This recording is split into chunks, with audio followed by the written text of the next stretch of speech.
Yep. Hello Well, again. look at this guy. People at home and around the world, let me get rid of these right here. We're not going to need the sunglasses today. Fresh off of the Hollywood Boulevard, we're here with Paul Gabriel. I'm your host, Louis Tucci, inside the mothership of all things ZBrush, corporate head office, Hollywood. Paul, how are you? Fabulous. It's been a while since I've done a stream, so I'm excited to be here, and I'm looking forward to what we have to share with everybody. We got a really awesome team of people going to be showing some amazing work. You know why I took the glasses off? Why? Please do. Because we played enough. We played enough in the sun, and today we're going to get one step closer to the moon. We got Pitch Dev Studios coming up today. Pitch Dev Studios coming up today with Moon Kontrol, featuring David Levy, Yariv Newman, Scott Robertson, legendary Scott Robertson. Can you believe this?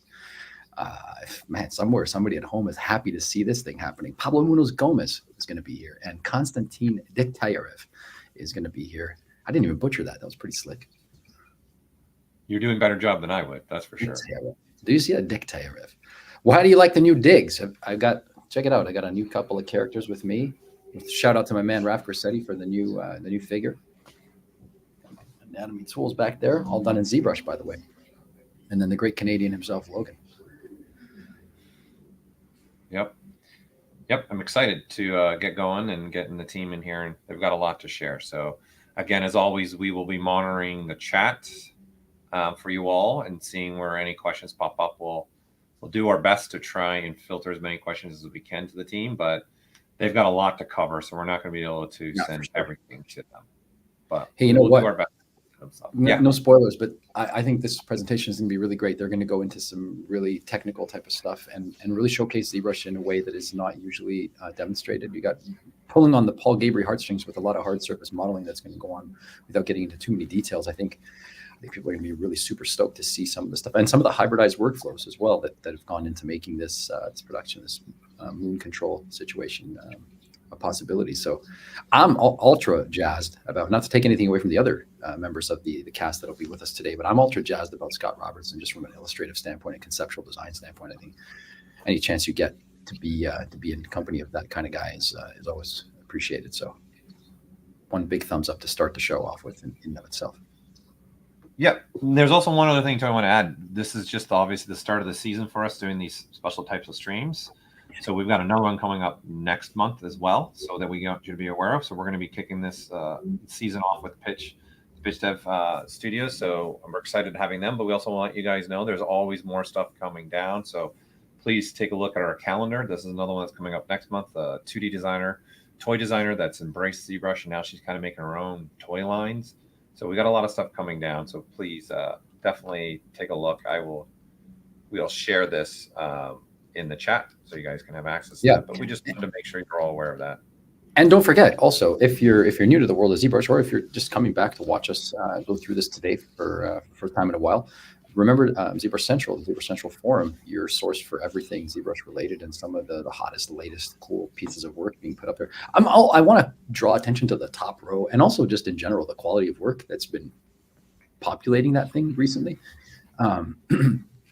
I can't stress enough the quality of work that people are putting in there. It's just really fantastic. Like just last night, I was looking at the top row for a second. I thought, man, this is really good stuff. So just my hat goes up. I don't usually wear hats, but if I had a hat, I'd take it off to the people who are continuing to push that thing forward and become and continue to propel the community forward. I think that's the message there. Is just, if you think we're not noticing, we are.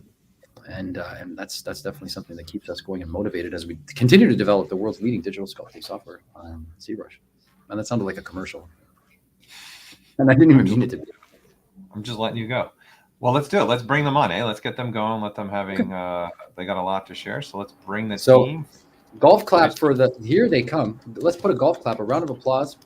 Once again, I'd like to introduce the world. If you don't know them, we've got, Pitch Dev Studios is here. We got David Levy, Yariv Newman, Scott Robertson, Pablo Munoz Gomez. Orale. Hey. And we got Konstantin Diktayev. And I hope I said it correctly. Close enough, I think. Yeah, you are. So welcome to the show, guys. So welcome to ZBrush Live with myself, Louis Tucci, and Paul Gabriel. I guess, Yariv, I know you've got a lot to say. I'm just going to hand over the steering wheel to you and take us into, into the environment of the Moon Kontrol space station base. Go ahead. Tell us what's up. Thank you so much. It's been a while since we've been on this stream. Hey, David. It's been, I think 2021 was the last time we were on this stream. We streamed for the ZBrush Summit in 2021. And yeah, so we got some really cool stuff to show you guys today. You guys got the memo, that's for sure. Check it out. I'm not even trying. I worry it all the time, so I'm not even trying. Yeah, my kids like walk through the neighborhood and they're like, "What's that? That's so cool!" Yeah, my kid for Purim went as ZBrush this year. I was so happy. You know, I live in Jerusalem, so a little bit about what you guys are about to see. So we are Pitch Dev Studios. We are a pitch development studio, and for the longest time, we've had this project cooking. And it just took the right ingredients to bring it together and organize it and get this thing out the door so you guys can all see it. Took the right technology and the right team and the right designers to make it all happen. So before we show you guys Moon Kontrol, I would like to show you guys the reel of our company. Dave, is that cool with you? Of course. All right, let's do it.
Bravo. Okay. Bravo. Nice. There's a lot more than that we could show. All right, Great work, so Gary. I'm going to let the product speak for itself. So this is Moon Kontrol. This has been in development for quite a long time, but we only really been working on it as a team in terms of executing it since about, I want to say August of last year. And we wanted to get ready for the Lightbox Expo, which we showed a very early draft of this, but this is the finished draft of episode 1, Moon Kontrol. It's an ongoing series. And I think we've said enough, so let's see it.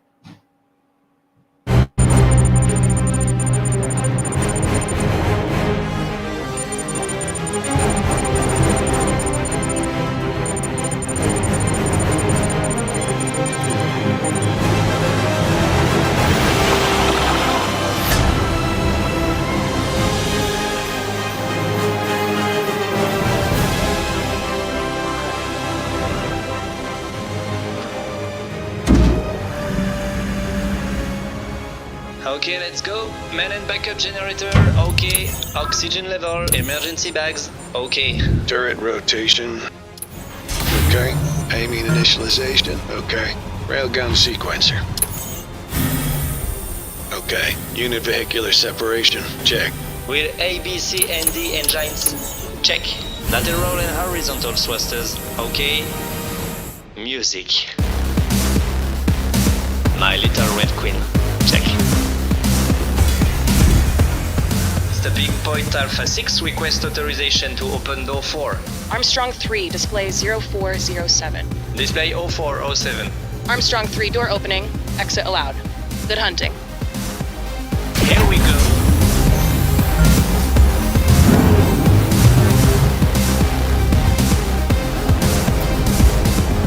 Welcome to the moon.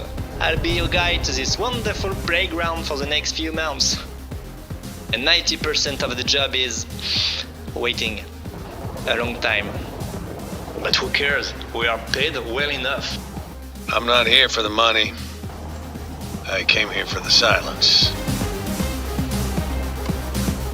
We're averaging one emergency operation every couple of months.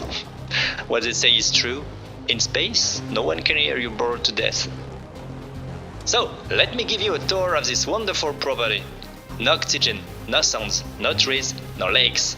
If you look at your 3 o'clock, you can see nothing. But if you look at your 9, oh my god, no. What's there? Nothing. Strictly nothing. Like, nothing. On the other hand, at your 6 o'clock, you will see a $6.3 trillion construction site. Our job is to keep it in one piece. It's like an odd shoot them up. We shoot at rocks falling from the sky without alien spaceship, unfortunately. Since we're going to spend 8 hours a day together, I'd rather warn you now. As the official captain of this rover, there are 3 rules to respect. First rule, never criticize the way I drive. I am the best.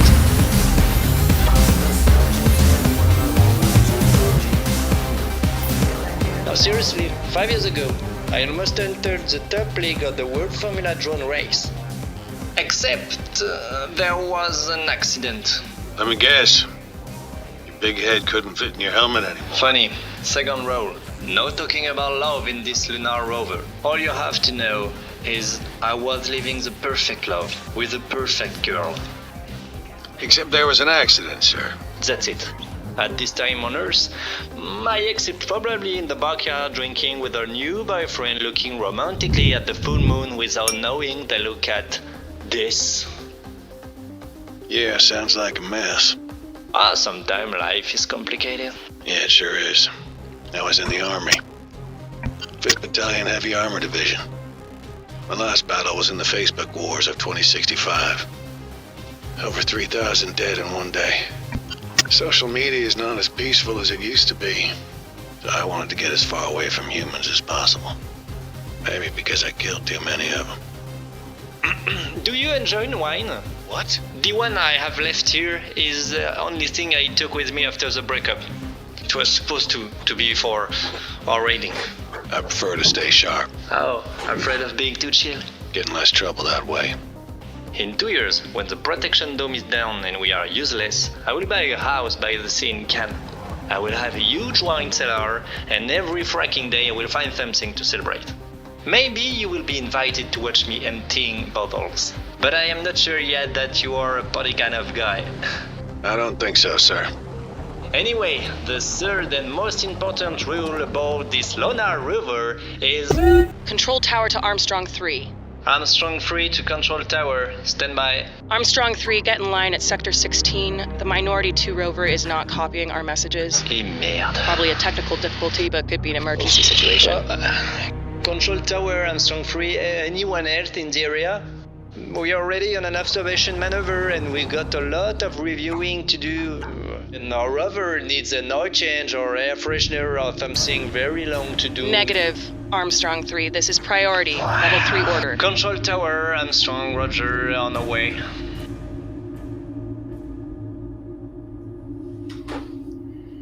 And what's that third rule, sir?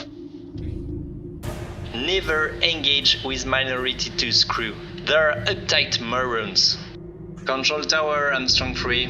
Please confirm new mission assignment. We are en route but encountering high traffic in the area at this time. I may have to take the Kawanga Boulevard to avoid the 4-5.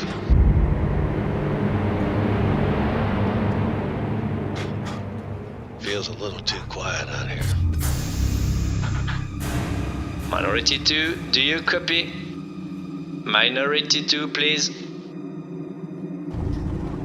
Minority 2, do you copy?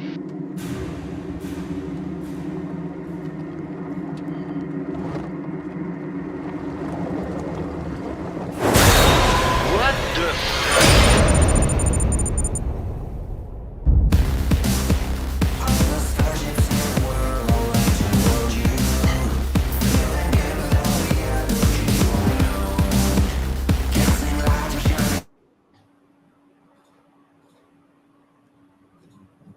They're smashing the like button, and they have definitely subscribed. There are hearts abound. That was fantastic. A cliffhanger, nonetheless. Watching early in the morning, Paul. I was sitting on the edge of my seat, Yarif. The voice acting is over the top. We have like the best, you know? Yeah, that's what that should be a challenge. Whose voice is whose and whose characters, right? Because David, you're in there. Who else is in there? I was in the early version of it, but no, I'm not anymore. I mean, we have Jake Eberly is one of the top video game voice actor. He's done voice acting for Assassin's Creed and a bunch of really high-profile games. He's now the voice actor for Jim, and one of the creator of the short film of the story, Sebastian Espanol, is a stand-up comedian. He did the voice for Marcel. So I'm not in there anymore. That was just a temporary video you saw. Oh, okay. Thank God I'm not in there anymore. That's really great. It's really great. I just want to make mention. I just want to make mention, Paul, Louis, that everything that you saw in that video, everything from the vehicle to the to the environments, to the rocks on the floor, to the bottle of wine that he's holding, that's all ZBrush. Well, I just want to note there are some environment pieces that we did with KitBash 3D, Oh, they helped us right. with some of the environments. Correct. But I would say that most of the key hero, environments from vehicles, characters, everything is ZBrush. Yeah. And that was that way from the conceptual beginning of the project. Yeah. Yes, to clarify, because someone's asking that what this is going to be a show and a series. So you guys, some people's asking, was that a thematic for a game, or what do you specific? No, it's so this is why this is existing. We've done pitch development for studios, for film feature studios for many years. And then at some point we decided there was time for us to do our own intellectual property. We're a small independent studio. My full-time job is at Funcom on Dune Awakening as associate art director. And we started this project in 2019. And we decided that it was time for us to bring it live. And Scott and Yariv and Pablo and Constantine were really the key force behind making it live. So I really want to thank them for that. Yeah. I also want to thank our amazing animators and riggers, Jonathan Gaffney and Igor Melinek. These two guys were awesome. I mean, it was just amazing how these guys handled each other, the work and back and forth, and it was amazing. And it was a very collaborative. Yeah, go ahead. Just to answer the question, because I realized I didn't answer Paul's question, it's going to be a YouTube show that's going to come on a regular basis on our channel on YouTube. Great. Okay. So we'll what we got Yariv's screen. We're going to hand off to now, and let you take it from there. I know you got something special. So we have a little bit of a surprise because Scott's with us, and Scott, I'm just going to show them right now that courtesy of our wonderful friends at Design Studio Press are giving a discount on these 3 amazing books, How to Draw, How to Render, and Ray's Anatomy. Ray was my teacher. Scott and Ray were my teachers at Art Center.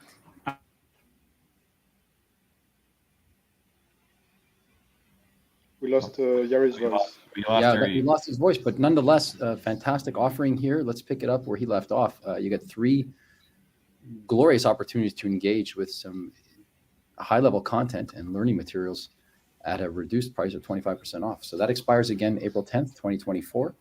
Take advantage. Yariv, I'm filling in for you as we speak. Just keep the movement going. That's perfect right there. Yeah, Design Studio Press is happy to offer this 25% off. Go ahead. So if Yariv's voice is not back, I guess I'm going to do a presentation. That's going to be improvised. So this is the great team that we put together for this short film. Where, I mean, it's really just passionate people that like to tell stories, and trying to separate as an independent studio to do our own stories, some of the characters I told you about, the writer and also actor Sebastian Espanol, Scott Robertson. So that was thanks to Yariv, basically, that we got Scott to join the project. I was kind of having like a really massive creative slump, and Yariv said, well, why don't you ask Scott to fix the things we're not able to do, and that's one of the things we're going to talk about. So Yariv, are you back? Or I am back. Okay. You can take over. Okay, great. So sorry about that, you guys. So let's talk about our amazing team. So working at Pitch Dev Studios is a lot like playing bass in Van Halen. You're just you're there to support David Levy Roth and Scott Robertson Van Halen on guitar. You're just playing fifths and thirds, and you're just supporting everybody else. So we have an amazing team, a very amazing team. We have an amazing character designer, Antonio De Luca. We have an amazing storyboard artist, Frank De La Femina, and an amazing environment guy, Marcelo. And so you can see that the team is pretty all over the place in terms of where we're located, but we do use systems to organize, Unreal specifically per force. And we chat a lot, obviously, in Slack and everything, but we try to keep our assets as organized as possible so we can work with each other. So let's talk about the main character of our stream, of our film here. That's right, it's the vehicle. So, sorry, Pablo. So this design is by Cody, sorry, I forget his last name. Cody Miles. And it starts out with some basic blockout silhouettes. And this is very familiar to me from school because, and anybody who does concept design, I think the first time I saw anybody do this was one of my teachers at Art Center, Feng Zhu, who showed us how I think he made a Gnomon video at the time that was popular. And so it's just a way to kind of begin your design from an exterior standpoint. If you want to see your item very far away, like in a game, you can identify it easier through the silhouette. So then you fill in that information.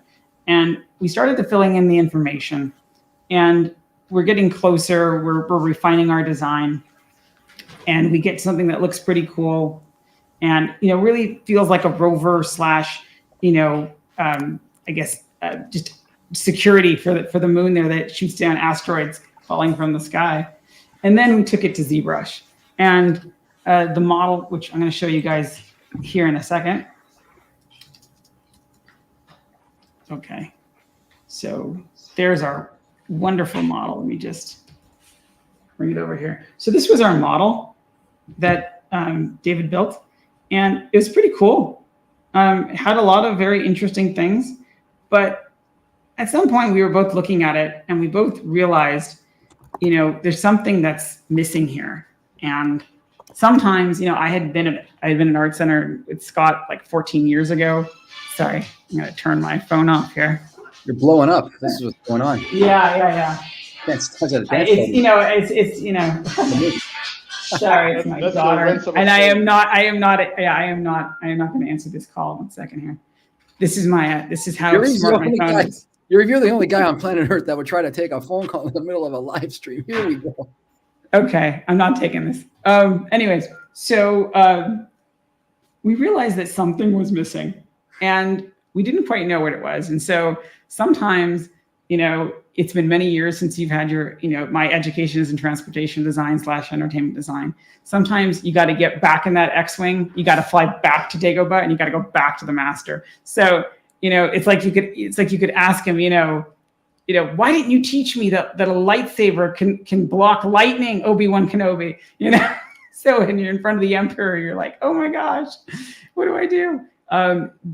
So I went back to Scott, and it was a whole thing about asking him, because we were like, he doesn't have the time. He's very busy. But I finally bolstered up the courage, and I said, Scott, can you help us out with this? And he's like, sure, send me what you have. So let's just bring back this over here. So the first thing that you do when you build up a model at Art Center, build up a design, is if you want to get a better understanding of what you're creating. At least back when I was at Art Center, we created these Chavant clay models that were like, what scale were they, would you say, Scott? They were, fifth scale for the final model. Fifth scale for the final model. So we built like half, and we put a mirror there. And so when you build your model in 3D, like real world, you get a better sense for how light plays off a surface, and how you have that spatial relationship that gets made. Somehow when that comes to the computer, no matter if it's ZBrush or some sort of a CAD program or whatever, Cinema 4D, that spatial relationship is almost guessed at. And what you're looking at on your screen is a value change versus form change equation that your brain then interprets as, surface is bending away, surface is moving in, or whatever. And seeing something with your two eyes in real 3D is very helpful. So Scott employs the use of Gravity Sketch, which is free for anybody who can have access to an Oculus MetaQuest 2, 3, and the Pro. So I have one over here. This is a MetaQuest Pro. And this is what I used when we were making this project. So I have a little video here I can show us, and Scott can kind of walk us through kind of his assessment here. 1 second here. So we immediately jump into this landing pad, and it's free for anybody who downloads it and signs up for landing pad, and you get invited to a personal space. And then we brought in our model of our rover. There it is there. And one of the great things about observing it with 2 eyes and in stereo is that you can actually try out your model. You can actually see if these distances make sense. So Scott, you want to inform us a little bit about the advantages of seeing a model in Gravity Sketch as opposed to your standard DCC app? Sure. First, thanks Louie and Paul for having me on. Fun time. So when I first looked at the model, the thing about Gravity Sketch, of course, it's all about spatial awareness and building your spatial memory. And so like here, you can see I'm in the cockpit, or Yarif. I am. Yeah, I'm in the cockpit. Yeah, it's your camera. But you can get in there and you can start to locate, not only where should the gauges and the buttons go, but the relationship to the grips, the reach, like, do I want my arms to be able to fly out of this thing, or how big do I want the sphere to be, this gun turret? So I think the hands-on interactive component of checking the ergonomics, not only for fit and movement, but also line of sight, like all of those things, like where should the windows go, all of that becomes really intuitive and kind of second nature, because you're really just 1-to-1 scale, you're in the vehicle, and you get to walk around it. You can point out things, you can annotate, you can actually just grab and model and move surfaces. So I think, at its core, you can't really underestimate the value of spatial awareness. And it's not, because when you go into a 3D environment in, VR space, you sort of take it for granted, because it's how we live our lives, right? So it's not like it's a new and different experience. Whereas actually, for me, modeling on a flat screen CAD environment is actually a more different experience. It's more akin to drawing in a way than an immersive 3D experience. So for me, it's all about building, the relationship to the object, which I then think becomes very important, not only because you get all these like ergonomics for free, because you can put yourself in the seat, you can reach the buttons, you can check the sight lines. It's like you get so much extra with almost not even thinking about it, just experiencing it. And so that's how we started. Yeah, I mean, one of the things that I really enjoy about the process here, see, he's giving a critique to us on this model, and he's talking about here, how would you get in and out of the vehicle, how we're going to deal with the door situation. And this is what's great about Gravity Sketch, is you can take that ZBrush model in there. I would recommend decimating the thing as much as you can. Try to keep it under 500,000 polygons, and especially if you're on the headset, the standalone version. But it's really cool because Scott's then over here, he's actually giving us really good understanding of how we're going to get into this vehicle, and how somebody would get into the back, how we approaching it from that standpoint. And one of the things that came across in this discussion was, well, we want this vehicle to be able to jump, to be able to jump off the surface of the moon if it needs to have extra thrust and carry it. And the other thing that Scott, you can talk to here is when you started bringing in scale. In Gravity Sketch, we have a mannequin tool that's akin to kind of the way that Z-spheres work, has that built-in IK. And when you put these characters into the position of like being in the cockpit or being in the gun turret, which I'm going to show here. 1 second here. I think it's right around. Yeah, we talked about the vehicle with the wheels and everything. And we started putting the characters into the cockpits and started putting them into the actual, we started realizing, well, what happens if the thing turns over? How would it actually right itself? So we were coming up with different solutions on the fly. And then you can take all those 3D annotations with you into ZBrush. So if you knew how far something was or where something needed to be adjusted, You can see it with your line of sight. So you could then make those adjustments to your sculpt.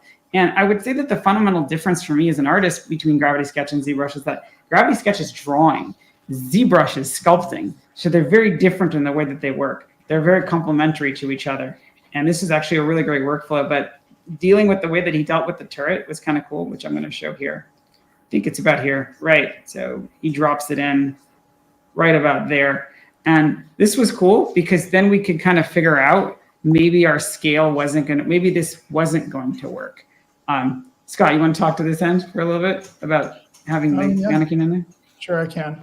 Yeah, this is as opposed to you going in 1-to-1 scale and zooming into the model to be at 100% scale and checking the reach and where your feet go. The mannequins work great to supplement that experience. You can position them; they're fully positionable, all the joints, etc. But then you can start to get your seat angles correct. So having the mannequin is very helpful. And then you can also start to step back and see where the person's head is and see if they're visible for the sort of camera angles that you might want to start to shoot when the thing is actually being animated. And so it's not only positioning for the inside out for the seat, do the feet go through the sphere, all that sort of thing. It's stepping back from it and then seeing the silhouette of the person because they become an integral and important part of the performance. So you kind of get both by having this mannequin you can see. So I have a question for you, Scott. For those that don't know, guys, Scott is probably one of the best in the world for designing any automotive or anything like that. Those books that they're getting 25% of, those 2 first books are his. I have them. They're on my shelf. 100% get those. You'll learn so much from Scott just going through his Thanks, books. Paul. Hands and down. then it's also, if I remember right, Scott, that's also ones where you have AR and interactability with the camera, right? And it pulls up videos, if I remember correct. Yeah, or you can go to a regular website. But yeah, there's a lot of video tutorials, like 20 hours in just how to render. So besides the book, you get all those tutorials. So my question is, for those who know Scott, it comes from a background also being an art center and teaching stuff like this and understanding how vehicles really do work in real life. How much do you find putting that in your designs for you, Scott? Like when this doesn't exist, right? But there's things that you've done design-wise that maybe could have existed in real life. Do you find a balance for yourself when you're designing something in a vehicle where you're still making sure, hey, if this was real, there's got to be like intake, outtake and things and stuff like that. Do you find yourself things like that? Yeah, I generally default to treating it as real, probably because that's easier, right? Because that's what we know. We know the real world. We know how things are made. Then it lends an air of authenticity to the vehicle when everybody then can kind of understand it. And then it performs well when you go into Unreal or another video game format, and everything has to articulate and move. You have your clearances, etc. But I think that even one step above is that you really, let's call it design engineer to the rules of the world. So I think you start with the world design, and the world design, if it's a good one, should lay out the physics of that world, right? Because you could have small anti-gravity devices, right, for instance, and now that's going to totally transform. Everything's going to hover and float. Now we don't need wheels, but now we need anchors, right, so we can park. So things like, right, so there's a whole higher level of physics, kind of like a one sheet that says, okay, in our world that our narrative takes place, these are the physics, right? So is it a fantastical magic world where everything can float and there is magic, or is there no magic and everything's grounded and it's like near future NASA-esque, right? Engineering, right? So if you're doing the world design properly, it should start at that level and then it trickles down. And then when you get into doing a vehicle or a character, you have a really good guideline that really just says, okay, well, this is the world it has to fit into. And you're trying not to break the believability of that narrative, right? So everything you design, you want it to have support the world design. So it looks correct. So to have something like near future NASA technology and then to have something that's magic, you're going to be watching the narrative going, hey, wait a minute. And it may not be right at the front of your consciousness when you are viewing the trailer or the movie, but in the back of your mind, you're going to be, what? Something just doesn't feel right. And so I think it's pretty critical to know the world first. And then when you start to do the vehicle, then you can start saying, oh, well, we know the terrain of this world. In this case, the landscape is on the moon. So that starts to dictate certain sort of suspension and suspension travel. And then later we get into the animation of it, which dictates a whole other set of parameters. Yeah, we'll show you guys. We'll show you guys the final. We'll show you guys the final design and how it compared to where we were from before. So the let's bring back. While you're doing that, I want to say, Sure. I want to say what you're proposing there is actually like establishing even. It's fascinating to hear you say that about the design process, because it's not dissimilar in music. Like you establish a key for a song, and you kind of play within that space and that scope, right? Yeah. And so it's all these kinds of rules of design are cross pollinated just from the drive to make something cool. So yeah, so as David and Yarif described what the vehicle was, one, I didn't, as Yarif mentioned, I didn't have a lot of time. So this was all done in we did this in 2.5 days. We did 2 vehicles actually. So it's a little over a day per vehicle. So knowing that, I knew I had to kit bash it basically. So I used the mech kit from my friend Min Nguyen, who did the mechs. I think it was, I took some of his parts into the first initial block out into Gravity Sketch. So they're OBJs, you just pull them in and you just start playing like Legos, basically. So the key thing for me always is proportion first. And David was explaining the function of the vehicle was about shooting down asteroids. And I said, well, then we should see that first and foremost. That should be sort of the priority of the vehicle. So from a distance, what is the thing about? Well, it's about this interesting sphere that's held magnetically into this cup, and it can pivot and move all over the place. And so I made a drastic scale change, as you can see. So I made effectively everything else smaller, making the sphere feel much larger and giving it a priority and its purpose. And then I changed the steering pretty significantly in that it has a center pivot, vertical pivot, basically. And so it moves like, if you know what a front end loader is, they have a big central pivot between the front of the vehicle and the back. And that makes it more interesting from an animation standpoint. And then we wanted a lot of travel. So I have these big swing arms. And then as David and team got into animation, they wanted even more maneuverability. So they made the front wheels turn in addition. So it's got a lot of articulation. And that gives it a lot more character. It's kind of like a little insect in a way. There's a lot that moves around. So there's a lot of opportunity for performance and animation. And then the cab at the front is all about framing the driver so that there are interesting viewpoints outside looking in. And then also from the pilot or the driver's position looking out, there's, interesting framework. But the idea was to leave it open. That's what I didn't, I thought the first design was too closed and you couldn't see, through the windows, you couldn't really see the people. So I was trying to open that up a bit and keep them in their suits. And then it also makes a good narrative reason to keep their helmets on, right? Is because if it's always open, then that helps with animation, et cetera. Whereas if they're in a closed cockpit entirely, then maybe they take their helmets off. So anyway, that's kind of the basic idea, is to, attack the proportions first, make sure it's interesting, not only in silhouette. Then when you get closer, of course, you start to see the details. And then, it had an interesting stance. It's got a little bit of a hot rod stance. So it's a little bit raked, just to give it a little bit of attitude. Scott, can we talk a little bit about what you taught us in school, which is proximity-based styling? Because one of the things that I really love about ZBrush, which is really cool, is we have this feature here called the silhouette view, which is on by default, and it always gives you a flat shade of your model, so you can always see the silhouette. So I use that a lot to do proximity-based styling, but I could explain it, but you're here, so why don't you go ahead and tell? Yeah, sure. I mean, the basic idea is that, it comes actually from a marketing idea that when somebody walks in, let's just use a product of a shoe, for instance, is that when somebody walks into a store, shoes maybe not great because they're all roughly the same silhouette. But the idea is that when you see something from a distance, it's distilled down into basically its silhouette. And the question is the silhouette interesting enough that I want to walk towards that object? Right. So when you take away the lighting and the color and the details, right, the first opportunity you have when you're doing industrial design to capture someone and bring them towards the product that you're trying to sell to them, that you want them to pay attention to, right, is when they're far away.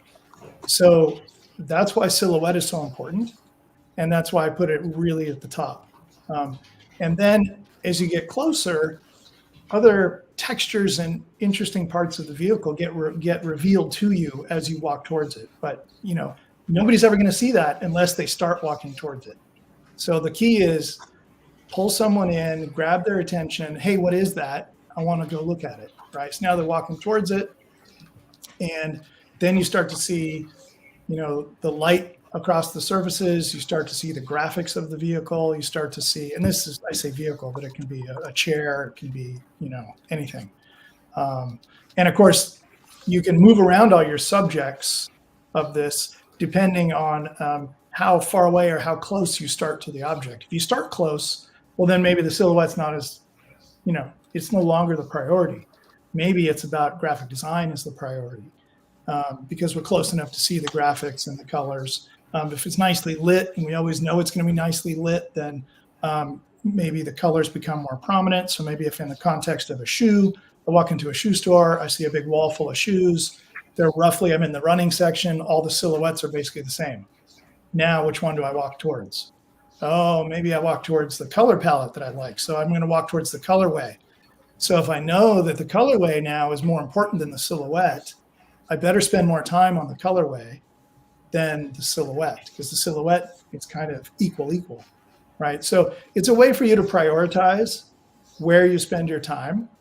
And then also to complicate things, let's say I did a limousine and I spent a lot of time on the window graphics, right? Meaning I had made these really dark windows and it was a white limousine. Well, then it turns out that, no, white isn't going to work for this scene, or this product is offered in multiple colors. So now I'm going to do a black limousine, and I made all of my effort about the window graphic shape, right? And now when I make it a black limousine with black tinted windows, all the window graphics go away, right? So if I didn't have another layer of interest about that vehicle, like the overall silhouette was interesting, because I just lost the shape of the windows. Right. So you also have to plan ahead for presenting objects in multiple colors with varying contrast. So, yeah, there's a whole hierarchy to it. And yeah, that's kind of how, but it basically keep it simple, start from far away, silhouette, proportion, stance. As you get closer, you see the graphics unfold either because of the lighting or because black tires, white wheel, that's a strong graphic. Those sorts of things overpower. You see those from a distance, pay attention to them.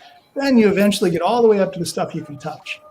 And then when you can touch things, now you're into the texture of the materials, you're into the shape of the handles. And now you're starting to imagine that you're interacting with the product, or you might actually be interacting if it's a real object. And you'll have picked it up, and now you're getting to experience it in your hands. So then there's a whole nother layer of detail and material and graphics. So yeah, it just helps you to make it easy to design things and be successful in one area before you move on to the next. So that's great. So if the silhouette doesn't work, I usually won't move into the proportion and stance, right? So they're like gates. Sorry, Arif, cut you off there. No. I was just saying that do we with the function of it, where is that on the list?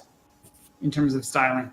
Do those go hand in hand? Its entertainment function is about storytelling in a lot of contexts. So it has to support a basic function of it. Needs, if it's a vehicle, it's going to get me from A to B, or what's its purpose? Is it something in Mad Max? Well, the vehicle now has a totally different purpose, right? It has attitude, it's got weapons, it's got a whole different reason for being. It's not just getting us from A to B. So I think the function is first in the entertainment world, it's driven by the narrative. And then you design things to provide opportunities for either animation, to basically keep you in the narrative, not take you out of it. And then you can start to go to the next level, which is, can we design certain things to perform in a certain way that makes it interesting, right? So for instance, there was a nice, I don't know, maybe it was behind the scenes or something on Firefly, and the production designer, there's these two switches up, and before they always take off, there's a startup sequence, right? You reach up with these switches. Well, what do the switches do? Well, they don't do anything, right? Except that they're there to provide the actor something to interact with, where the hand, right, goes up on the ceiling in the cockpit, and they're like, click, click, right? Engine lab. It's like, well, that's an acting moment, right? And so, but it was designed so I need a control panel up there to put the switches, right? So really the function is about the performance and providing the sort of startup sequence of the story. So I think that, it depends on your narrative, real world versus entertainment, but yeah, approach it that way. Cool. So you want to move on? We can talk about, for me, the most challenging part of this presentation. So we did this whole design run on it where we talked about how it hinges in the middle. It pivots like a trailer. And so this was really, really fun collaborating with Costa and Scott in the animation team, so we can actually figure out how we want this thing to drive realistically. And we'll talk about that when Costa presents next. So Scott gave me my first homework assignment in like 14 years, which he's like, I want to see a rendering of this vehicle with some texturing to it. I'm like, oh my gosh. Then he saw this image. He's like, that's pretty cool. It's good. So rendering back in the day meant you were going to paint everything manually in Photoshop. Today, it just means hitting render over here in Redshift, which is what this was rendered in. So right here in ZBrush. So, this provided Costa with a great deal of information. 1 second here. I'm going to jump just once again, just to say that the key element that Scott completely nailed on this design is the fact that every angle of the vehicle is interesting.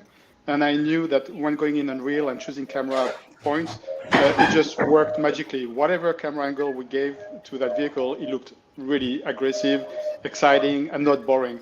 And the other element as well is because of the difference between the back and the front, which we hadn't done at the beginning of the design, and that Scott fixed, is that when we switched between the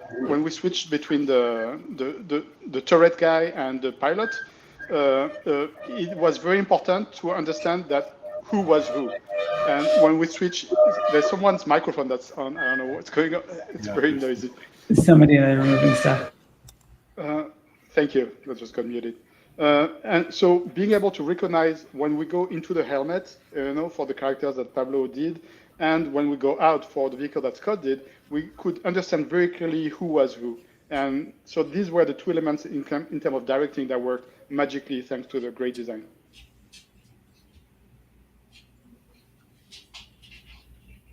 Cool. Sorry, there's some moving going on next door. What I was going to say is that so this is the designs over here that we did, and this was really, really informative for later on. The next thing we're going to show, before we get into any more stuff on Moon Kontrol, is just kind of where this live Boolean system was developed. It was developed particularly for let's see, which one is this? 1 second. There we are. For Black Adam. And the shapes that you guys see here are the very same ones that are in our live Boolean kit. And the live Boolean kit, which is available on our Gumroad, David can talk a little bit more about this aspect of it and the system and the methodologies of how we actually work. But the live Boolean system is very, very powerful. It can get you really quick results very fast. So go ahead, David, you want to talk a little bit about the work on Black Adam? So the way it started, it's actually started before Black Adam, but I was starting experimenting with very stylized shapes, and I was trying to break down the look of especially a lot of Japanese mech designs, And what it is, basically, it's like a skin, and then you have secondary visual details that are done by Boolean objects, whether it's holes, but whether it's additions and things like that. And at the same time, I mean, ZBrush arrived with a Boolean system, and I was simply blown away. There is still, to this day, no other software that can deal Booleans like ZBrush does. I'm not saying that because I'm a fanboy, even though I am, but the thing is that I was able to throw at it millions and millions of polygons, and then when I arrived on Black Adam, I was able to refine the process to design the Hawkman's jet. And what I did is that I created like a whole bank of shapes that I knew I was going to need, and using those shapes in a very free manner by having my own shortcuts to bring up the Boolean shapes. And I was able to iterate, because that's the big thing in terms of concept art is iteration. And iterating shapes and volumes at very fast pace, Booleans, there's nothing's better. So there were a lot of complicating things we were trying to achieve with that vehicle, which is like there's little winglets that are switching on for movement. There were and thanks to the Boolean kit, I was able to do it. Yeah, you can switch it next. So we've gone on to create many various different kinds of creations with this kit, and I'll let you guys take a look at it over here. So this is the kit itself, and it's really powerful. Has a lot of different kinds of cutters that you can use, and they're made very light. So you can see they're very lightweight. And each one of them does something very different, which we're going to get into here in just a minute. But I'm going to show you guys the actual model from Black Adam. So that's really cool. Yeah, and on that note, the reason why those Booleans are super light, they have it wasn't easy to develop because the shapes had enough detail, but not too much detail that'd be too heavy when you have a lot of Boolean shapes like you have for this vehicle, for example.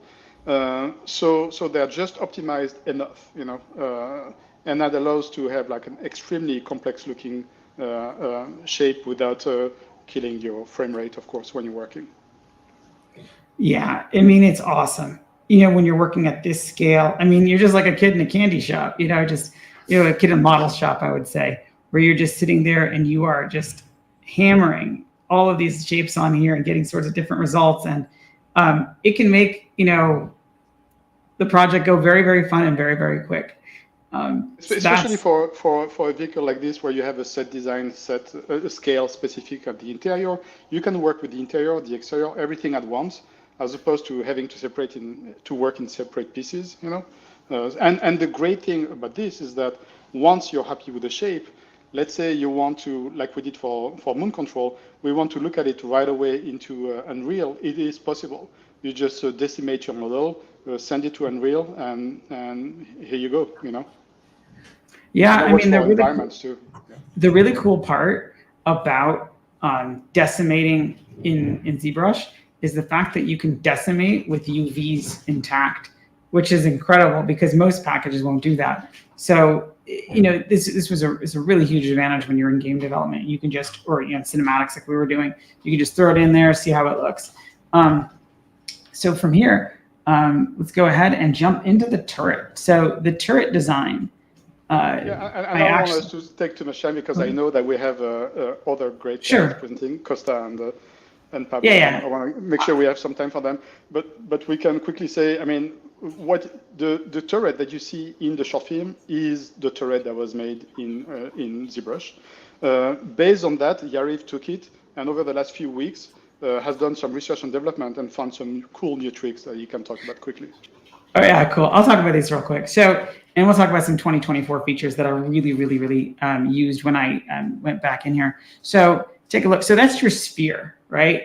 In the original model, we had a sphere with another sphere inside of it to give us a shell. But when you're refining your model, when you're making UVs, it just doesn't create a very even setup. So I just gave it a dynamic thickness here of just about that much. And then, right, when I wanted to add in my Booleans, you can see I can actually adjust that thickness on the fly.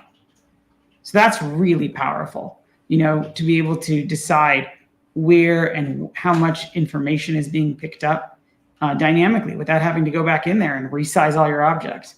The other cool, powerful thing, and this is going to scare some people, but that's okay. There's the Booleans. There they are. And you can access this by going BK, Boolean kit. We also have a jet kit there, which is really cool. I really recommend going and watching the 2021 ZBrush Summit Pitch Dev Studios presentation where David demonstrates the jet kit.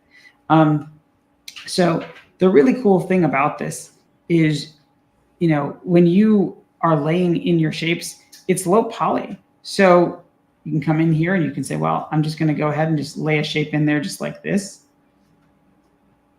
right? Just like that. And I can cut right through it. I can pull it back out. Now I'm going to come in here and do a 2024 feature, which I'm really a fan of. Let me just bring back some stuff here because when I'm presenting, I like to hide a lot of things in ZBrush. Let me just add my transform border, and yeah, I don't need my silhouette view. That's fine. Okay, cool. So I'm using a plugin here by Nick. This is the plugin over here. It's called Nick's Tools, and it's really good. It allows you to do something that most people, when they select their polygroups or more than one polygroup, like they can go like that to select additional polygroups. I've seen Paul do it. He used the force. I couldn't figure out how he did it, but I'm sure it's possible. But suffice to say, with Nick's Tools, you can just simply hover your cursor over what polygroups you want to select and just fire away.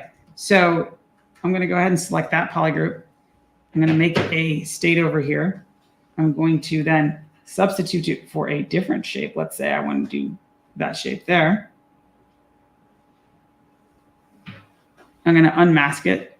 I'm going to come over here into geometry, repeat to similar, apply to similar parts, and bam, I can just quickly see how, you know, it will work. And because it doesn't work in symmetry mode, it's actually an advantage. So we can really see how our shapes are going to affect this or not. So again, super powerful. The other thing I'm going to show you guys is, you know, when you want to give that extra, and by the way, the gun was modeled that way too, just punching stuff in. When you want to come into something like this base shape that we have over here, I'm going to show you guys two more things that I really, really like. So we can duplicate this. We can apply dynamic subdivision levels. We're going to delete these. And wonderful, wonderful, two wonderful, really great features in the new 2024.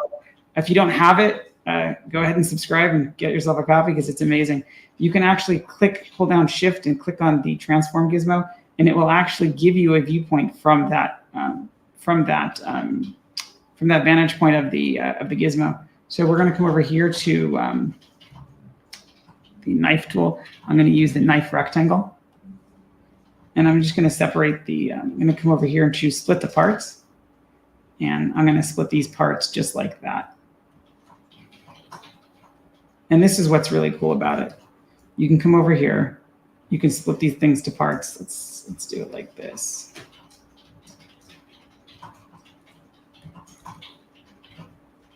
Okay, cool. And the other cool thing is the, one second here, is the macro that I wrote over here. So you can come over here. We can just select this piece over here and just come over here, and we're going to, where is it? Oh, is it? Oh, I see. I selected a, that was a cutter. Ah. Okay.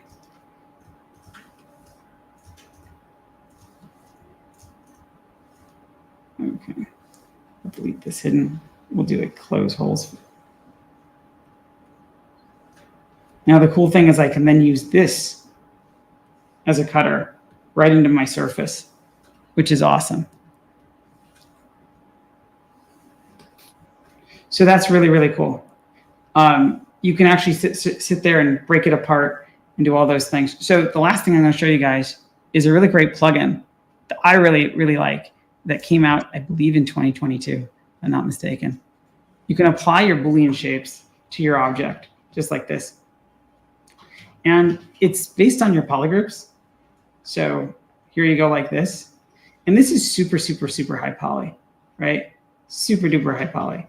But what you can do is I'm just going to actually mask just this group over here because this is the group that I want to create a bevel along. Go click in Bevel Pro. Bevel Pro is a plugin, ships free with ZBrush, and it can take your high resolution geometry and somehow add a bevel or a chamfer on it. Don't ask me how, but it's amazing. So here, we'll load this thing up. Hopefully it'll load. Come on.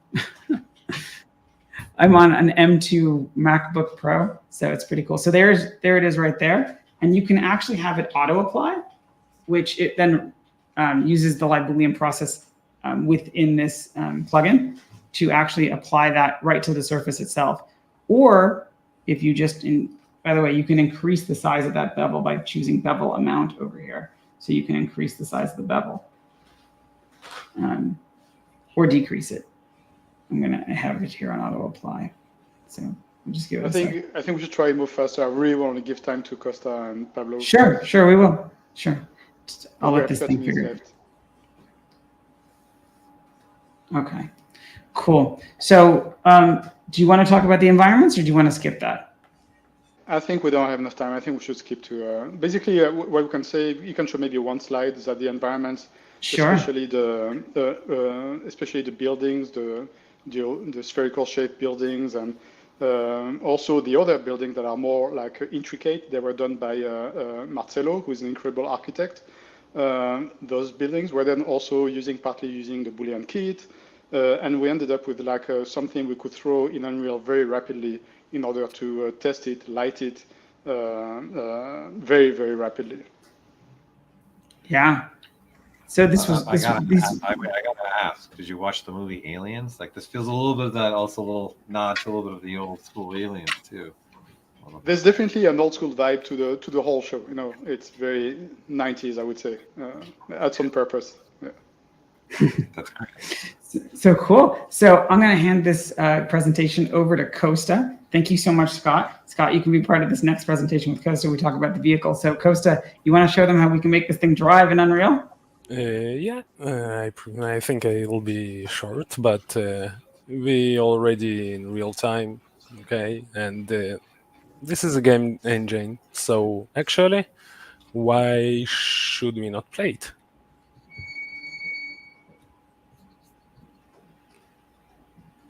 So the mechanics of the vehicle, as we were discussing that, it's a bit of tractorish, like a middle transmission that gonna rotate the front part and the back part. So this is something that we needed to actually propagate to the physics of the vehicle. So to make the turns and to make it look natural. So that was done in the middle bone of this vehicle is actually rotating the front. And so additional stuff to play with is the gravity of the world, because we actually want to get that feel of the actual moon. We should change the basic gravity. And so there is actually too many tools involved in this vehicle that makes him drive and do all the strange stuff that he's doing, like to collide and to jump and to slide and so. But here I'm driving it myself.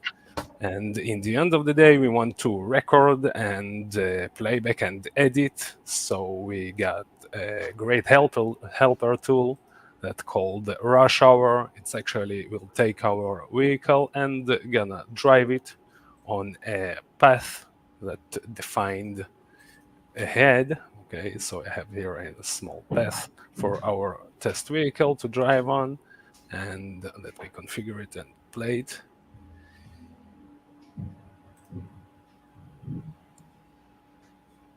Just want to commend you guys on the lighting as well. That does not go unnoticed. It looks really great. It's a combination of lighting and also the post-process system that's in Unreal that allowed us to get that look, you know, that 1969 look, you know. Yeah, it feels like that. When you're initially doing this, right? So you guys got the full terrain here, but I'm assuming when you first started, did you just have like a simple plane and then just having objects in the way, or did you go, let's do the whole terrain and then we'll drive it through the whole terrain? So actually, it's a very good question. And once again, what Costa has been showing, he's very humble, but he's a true magician. I want to emphasize that because we discussed with Costa what would be the best system. At first, we had actually displacement meshes that we created in ZBrush, but then we realized that what we could do is we actually got a displacement map, actual displacement map from the moon from NASA, and we actually used it as a displacement map real time in Unreal. So the mounds and things like that you see in there are actually real data from the moon. Wow. It's actually 124,000 pixel weight each piece, and there is 16 pieces. This is one of the craziest assets I ever saw, and it's actual moon. This is something that you can see if you like to look on the moon. You can actually detect some stuff that you're seeing from here. And that was really fun to do because we were jumping in there in the environment and just sculpting the roads and sculpting the work areas. And so it felt like we were actually working for that moon company, for the Chilton. Someone actually asked a question earlier in the chat here. They were asking if you had consulted with any aerospace engineers or anybody like that in the production of this piece. So I cannot be clear about this because the people that have worked with those kind of companies are under NDA. But I would say that there's some people on this team that have worked for those companies. Yes. Awesome. So we have an understanding of these things. It took a long time to get the answer in the chat, but there it is. So for Scott, since Scott, you are also a key person. Once you saw this in action, was there any design changes that you guys did once you saw it in action? Say, hey, this isn't quite working. I don't know, maybe Yarif knows, but I didn't do the detailed design. I just did the block out. But I think we generally stuck to the same pivot points, swing arms. I think the only change later that happened was turning the front wheels, which probably required a little bit of clearance or some additional pivot points and things like that. But no, generally it generally had the same vibe as the block out model. It's not easy to do all the pivots working. So. Right. And sorry, something additional that I wanted to show. We have actually our characters inside, and those characters actually capable of driving. Okay, can you see the hands rotating? And so this is actually character driving the vehicle. This is an animation blueprint system that's okay. This is real time. So in real time, you have much more control of your bones and whistles. I think that Costa is living tissue, a metal endo. What is it? Was it living tissue with a metal endoskeleton? I forget the line. I think he's just. Yeah. That's cool. That's very cool. Yeah, he's amazing. And once again, this is pretty fun to do stuff in game engine because you actually can feel it and play it, and they can run it on a VR headset and be inside the cockpit and feel it and get all the overall feeling of how it's working and if it's natural or we are gone to some crazy physics. It was really funny working with Costa because he was trying to push me. He was like, well, how about the UI on the vehicle? Can we make sure that the UI respects the movement of the vehicle? I'm like, Costa, calm down. Let's do the in the end of the day, there are some PNGs of the UI, and that's it, and they are pretty same, but it's all the matter of timing, you know. Yeah, if we had more time and budget, we would have definitely done it, yes. Yeah. That's great. It's really nice. I can't get over the lighting, though. I just really appreciate it. Yeah, I feel like you're on the moon. Yeah, it really does. It has a sort of eerie vibe to it as well. When you guys were playing the trailer, I thought there was a sentiment there. It's like I don't usually think of the moon as a lonely place, but for that brief moment, you really captured that vibe. Well, I mean, we looked at references. You know, I mean, lighting is of course very important. And when you look at the footage from the moon, I mean, it's weird because you have to accept the fact that there's no atmosphere, that there's no gradiency in the sky, that you have, and replicating this is actually not trivial either, you know, to make it feel accurate, but still having it with enough bounce light so that it feels interesting and feels like entertainment, you know. This is great. And that cockpit view right there too. It's really something. Yeah, third person. Yeah, look at that. Just getting right in there. I'm really impressed with the fusion of workflow. The overall workflows that you guys have incorporated is really dynamic as well. It's just demonstrating sort of not only teamwork, but also an adherence to keeping an open mind to different procedures and processes. So for that, I give you all a round of applause, and really can't commend you enough for pushing the envelope with where ZBrush is concerned. So a question came through. Yeah. Go ahead. Sorry, go ahead. Go ahead, David. I was saying that, I mean, that happens when you work with a guy like Scott, like a guy like Costa, like a guy like Pablo, like a guy like Yair. It makes the work pipeline much easier. And even the rigor, Jonathan, Igor. I mean, when everybody knows their position, I mean, it's amazing. It flows very naturally. Yeah, you're not working, you're just having fun creating. Right? Yeah, close to play, right? Which is really a sweet spot to be in. There's a actual game, so it needs to be fun.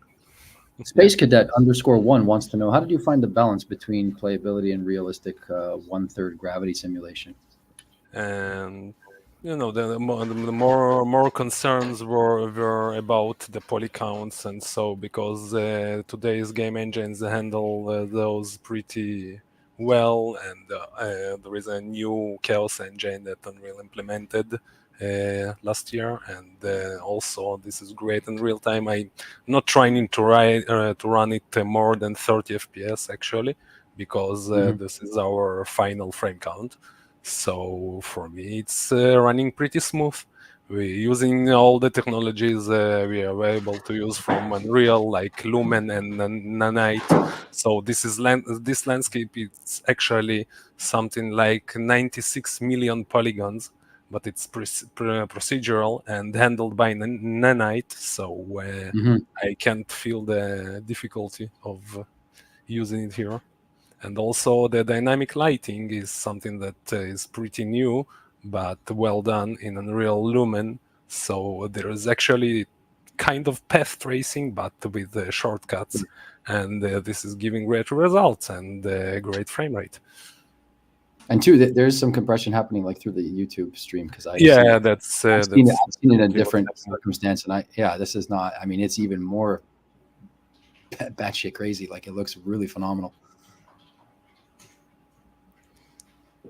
And when it comes to the gravity, we did cheat some of it. It's not perfectly real. We didn't really, but we kind of fine-tuned it to the look of that we were after. Right. And I think we have 15 minutes left for Pablo. I want to make sure we have enough time for Pablo, because his stuff is mind-boggling as well. Absolutely. Yeah. And there is definitely a new tool that I found for ZBrush from our workflows. Then it's workflow between character creator and the ZBrush. This is actually amazing. You can take any blend shape, any expression into ZBrush and sculpt it and edit it and get it back to real time. And it's actually a pretty amazing tool. Yeah, they did a great job. That. So let's see it. Pablo, you have your screen share? Yeah, Pablo, it's your turn. I want to see Pablo. Yeah.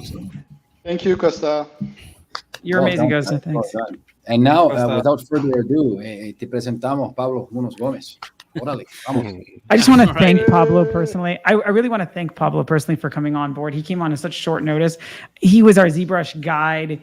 He went the extra mile for us. Registration's still open. And he made it happen in ZBrush. There you go. How's that plug for you there, Pablo? Nice. Thank you so much, guys. Applause. I wanna show some of the kind of like I would call it the hacks that we did because it was on the time constraint, but also because of the requirements of what David and Yair wanted to do. So this is the ZBrush concept, and it's actually. This is the low res, obviously, but it is actually coming from Character Creator 4. So one of the things that we wanted to do was to create kind of like a generic look that looks stylized enough, but then could also be replicated in all the characters, because the idea that was, we had these two characters that are like very different. And let me just show you some of the concepts that I got from, I think this concept was from Antonio Luca. correct. That's Antonio De Luca, who's an Yeah. incredible character concept artist.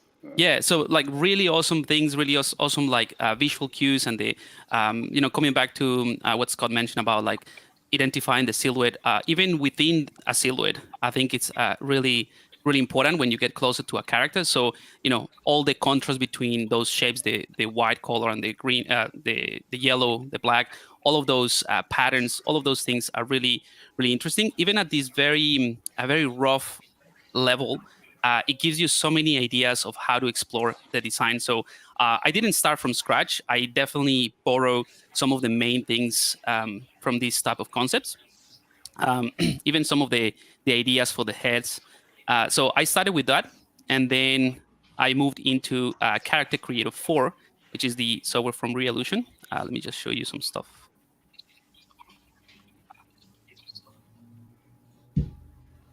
I'm going to go to all high.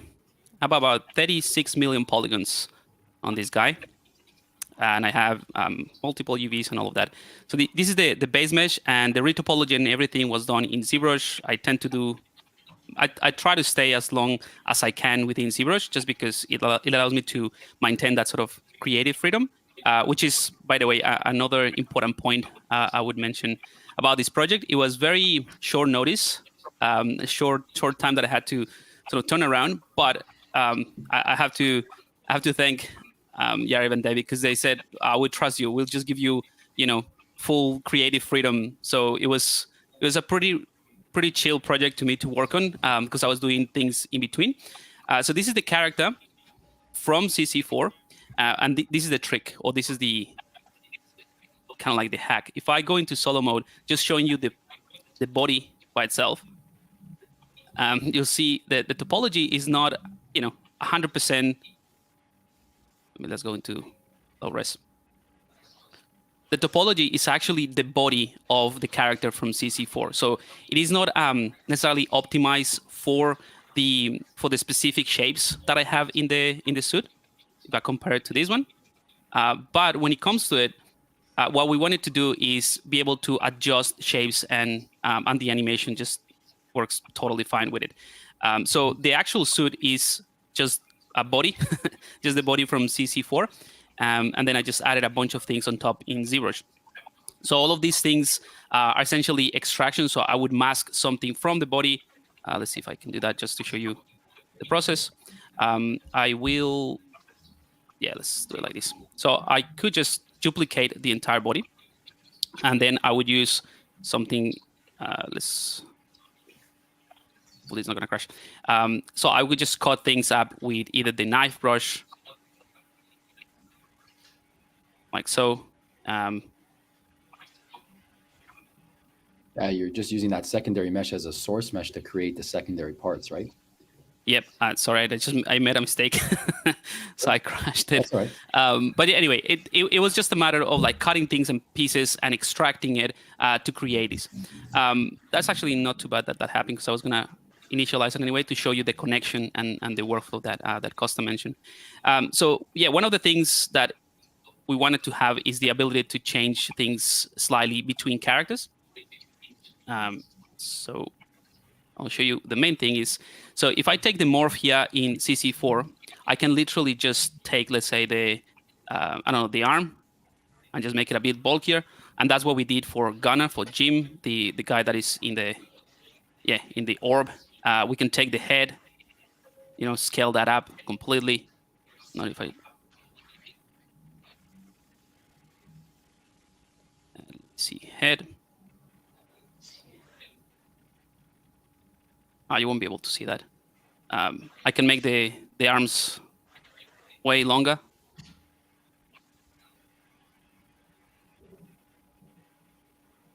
So I'm literally just changing the silhouette and changing the entire body just by clicking and dragging things within CC4. That was the reason why we wanted to maintain that base mesh and that base rig from CC4. And that allows us to just work on completely two different characters with the same rig, with the same body, and kind of like reuse it. So the only distinctions would be in textures. But yeah, the cool thing about this whole process, I'll just set it up here. All right, so let's say that I have ZBrush, a blank canvas, basically. And maybe I'll show you a little bit of the faces as well, because that was one of the magic things that Costa did. They were just combining things together, because I work on 2 different files. So the body itself, that's the first thing I did, but there was no face. So the faces that you see, those are designs, again, from ZBrush. Let's just work on Marcelo. So this is the ZBrush sculpt from Marcelo. And again, it came from CC4. So we can maintain that base mesh and that rig to create the expressions. I think that's the one that I'm going to show you kind of like in real time, because it's the most interesting one. So this is a mockup that I did based on that visual that you guys saw in the video, with the render of this character, right? And that's the idea, that there is a very seamless connection between all of these software. And also, just so that I can mention it, I'm not going to spend too much time on this one, but the textures were done in Substance 3D Painter. And again, there is a very seamless connection between all of those 3 things. So I would model, I would say 75, 80% of the stuff all done in ZBrush. Then I will send it back to CC4 to adjust the volumes, the shapes.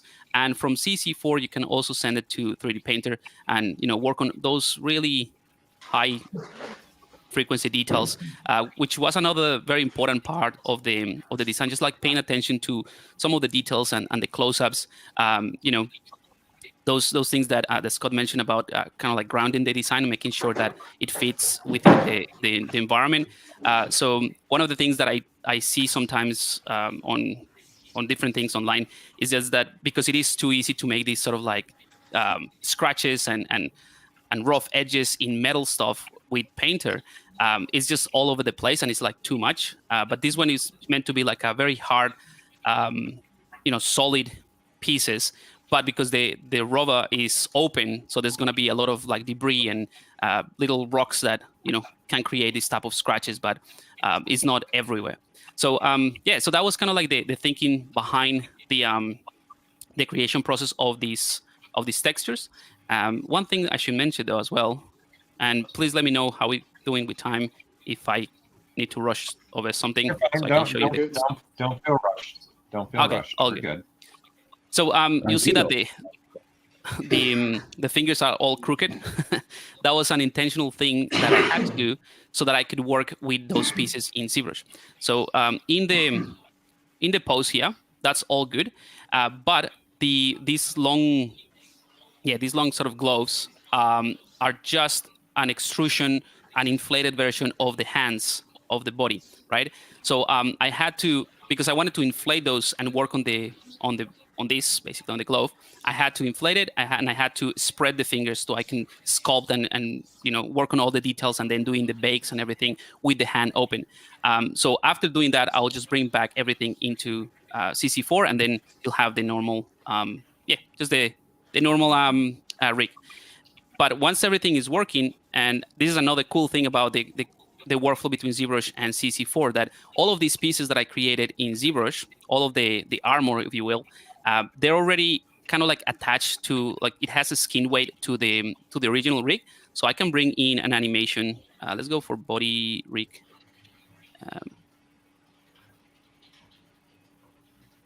Let me just find it here.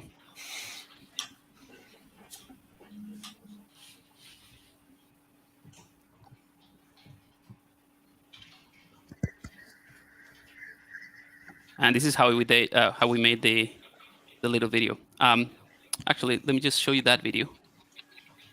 They can roll it. Kyle, you can roll the video for us? Yeah. Kitty, kitty, kitty. You know I should be on my rover instead of looking for you. Why did they bring a cat to the moon? Oh, it's a rat! Okay, now I get it. Since the beginning of this mission, I've been wondering what I'm doing here. So far away from everything. Alone, breaking rocks from outer space. To be on the moon, or not to be on the moon? That is the question. Okay, it's time to get a glass of wine.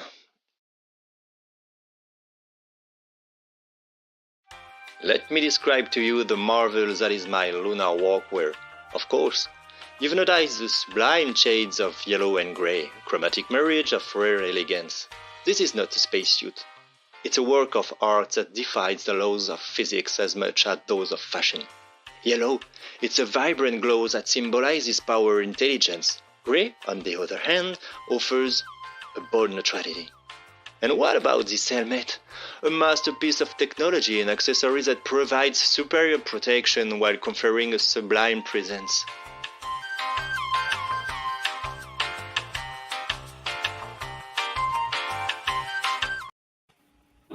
That's great. All right. Dialogue yeah, is so- delightful. Yeah, I think that just made it really funny. But I think the real value of this sort of interaction between the two, I'm gonna play it while we work on that.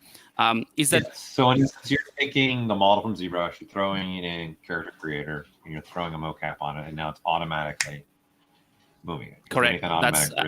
That's a fantastic tool to iterate and to again put the character in context, right? Because that little video that you saw, I sent it to David and Yari without obviously any voice or anything. It was just to showcase everything is good, everything is working. We can pause, let's say, a video like this and say, let's the thighs are a little bit too thick. Let's just reduce them, or make the torso really tall, or the arms really long, right?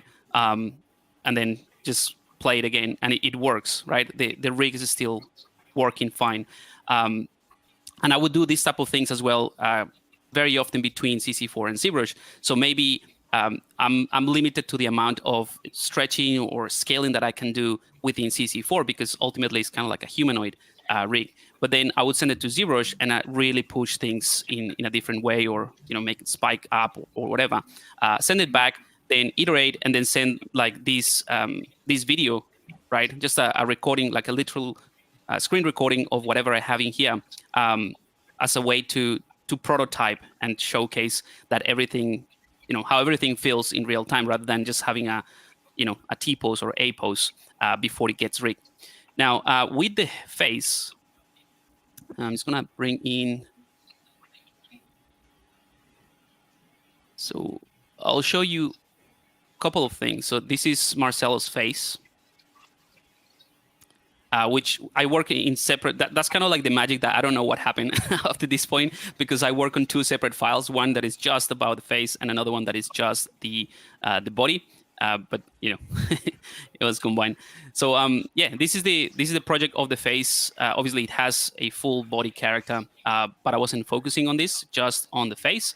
And I think one of the amazing things is between these two software and the connection is that when I send this to ZBrush, I can literally just sculpt all the high-res details or the high-frequency details, the pores, all of that good stuff, but also the expressions. So this character or this face from CC4 already has a facial rig. So I can go ahead and show you how that works. All right, so I have these tools here, which I use to test the expression of the character. So I can select, let's say, the eyebrows, and then just push that up, and you'll see how it dynamically create those wrinkles of the expression, whether I push them up or down.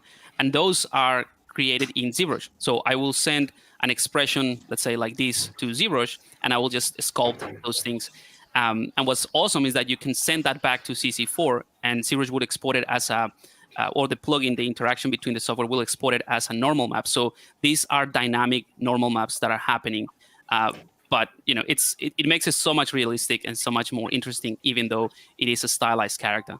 Let me just show you kind of like the expressiveness. So it's a very expressive character. And these type of things, the rig itself is already part of CC4. But because it is a generic rig and you're working with, let's say, more stylized character, when you smile, it would look very awkward, like very, like the smile doesn't feel as realistic. So this is the type of things that you can tweak and change and make the eyes squint and all of that inside ZBrush to make sure that the expression feel natural. So I had a lot of fun working this way because I could really see, the personality of the character. So obviously Marcelo, it's in the video, in the pilot, he's very, I would say he's very funny, and the expressions should also reflect that sort of like nature of the character, making him feel like he's just a funny dude, and very expressive, compared to Jim that is a bit more serious. So I'll bring in Jim first, not first, second, Jim. Oh, before I do that, sorry. One of the pieces of feedback that I got from David is that he wanted to stylize this a bit more, and it was a very straightforward update to the character, because he wanted just more like a chisel jaw, a bit more stylized. So I'll bring that one and see if we can compare those two. So more stylized, just updated. And again, all those stylizations and those changes that I made based on feedback were done in ZBrush. So I will just take something like this, select the face, going to the lowest subdivision level, and then we just remove brush.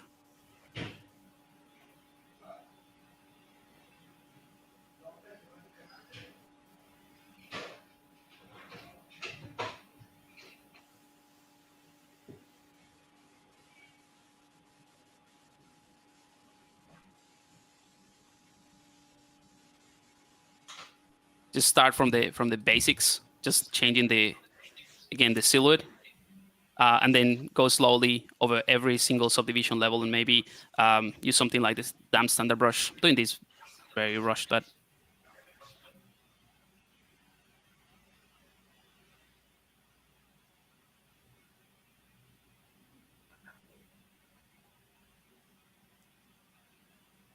that sort of thing. So I would do that in ZBrush and send it over back to CC4, and you see the skin is also a bit smoother, because it was more about playing around with the transition of the details, I guess. And so you have like the jaw that is a little bit more angular. I'll show you.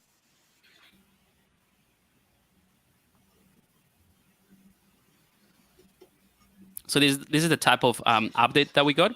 So from like this rounded shape to the sort of like chisel jaw makes a bit more stylized.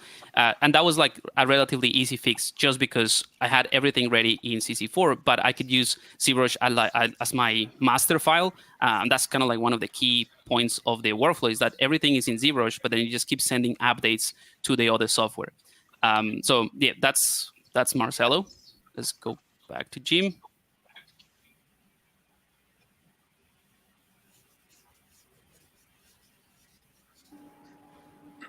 And then hopefully we have time. I'll just show you more of a real-time reference of how the actual workflow, how everything works. All right, so this is Jim. Again, same idea. The main difference is that Jim has a lot of more facial hair, but you see his expressions are not as exaggerated. So I can make him, go like this. But when he smiles, he's not as expressive, even though he's not as expressive as Marcelo. And that's one of the key aspects of these, the whole setup of these two characters, is that within CC4 and the things that you can do in ZBrush to adjust, let's say, the folds and the wrinkles and all of that can be adjusted on a per character basis. So it's called the facial profile. So I can literally push things. If I go into editing the expressions of each character in CC4, I can say, okay, these are the eyebrows, right? So I can just push this up, but I can crank it up like 200% if I wanted to. This is gonna break things a bit, but I can crank it up and say, okay, this is the range for this character. I want this character to be as expressive as this, and then save it. So every character has its own facial profile or its own range of expressions, which make them a lot more, very unique. Plus all the wrinkles and all the folds that get created when you have an expression are different between the characters, so they make it very, very unique. So let me just show you what the workflow would look like on the hair cards. Is this hair Yeah, card? yeah, Someone's it's asking where the hair all got hair cards. made. Yeah, Where did everything you, is where'd you make it? all in CC4. Like you can use presets and stuff, bring them in, and then when you can tweak like colors and thickness and all of that, and then in ZBrush you can also send those hair cards, and then you can push them. That's what I did for Marcelo, because the Marcelo has like lots of curly hair, so I would send that to ZBrush and then just tweak those hair cards just to make it a bit more curly. But yeah, so the way that this would work is actually rather simple. I'm gonna go to plugins. Let me just make sure. I'm gonna reset this.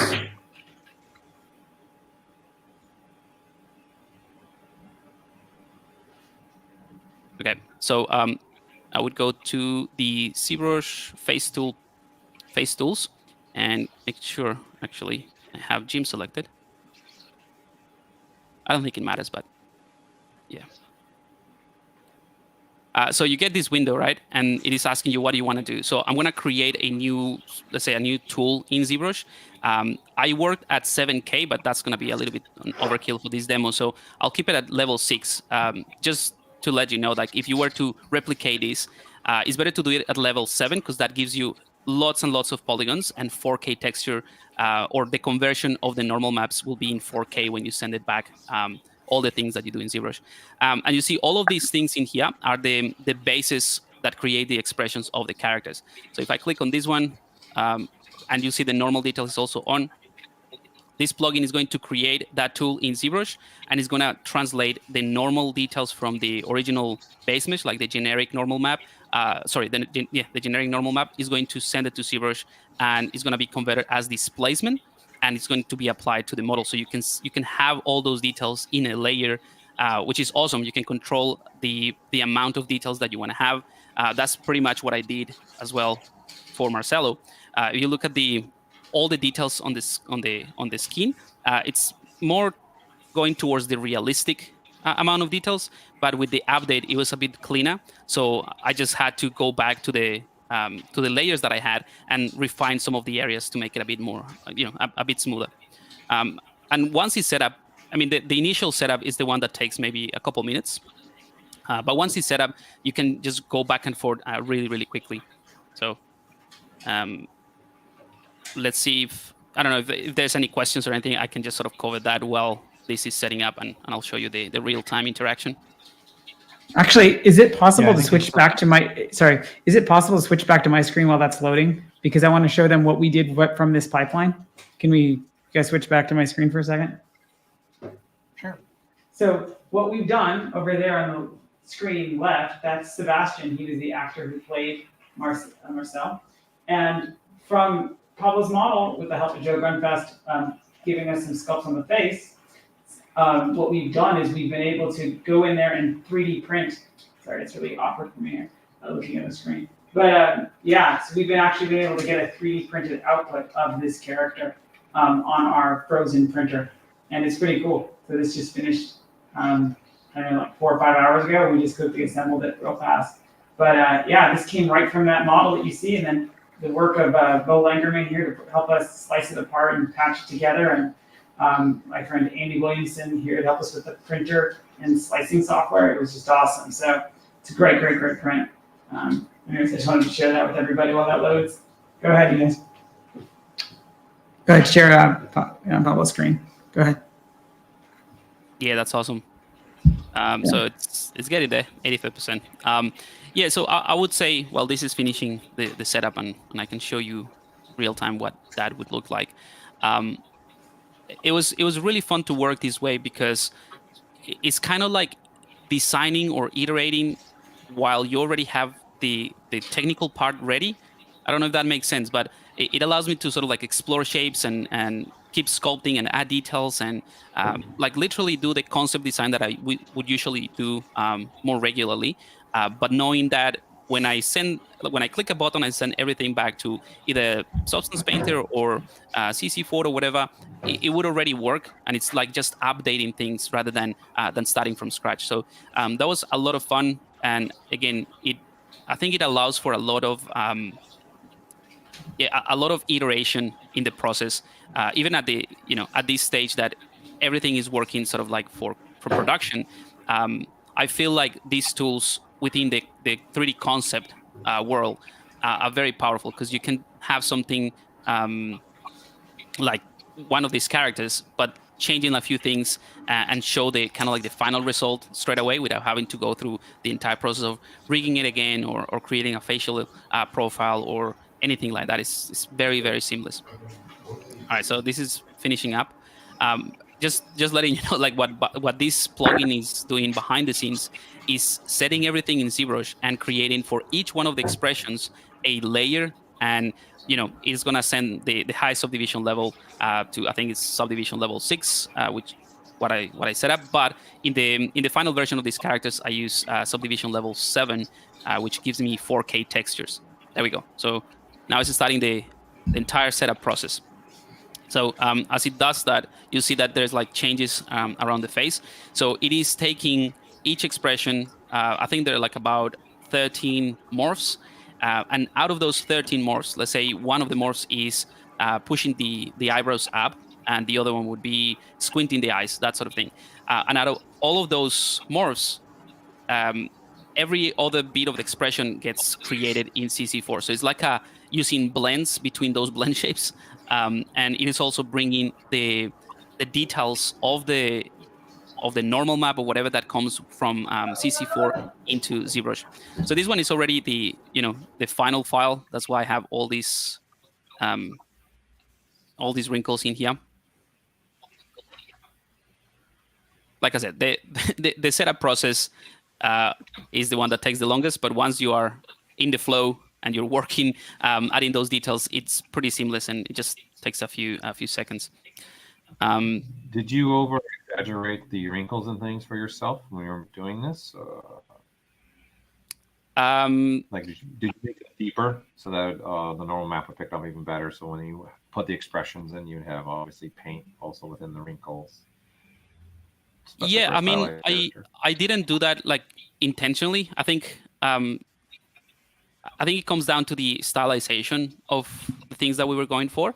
So I did push things a bit further than what would realistically would look like. But there we go. This is the final one. Just because in CC4 you can actually bring up the texture maps, and let's say if I select the head. So this is the normal map already created from ZBrush. And you see I have the strength set at 115 just to exaggerate things a bit, but I can just push it a bit more, and that just changes that directly in here. So I could, I mean, this is a bit too much at 200, but I can go 300 if I need to, I think. Nah, 200.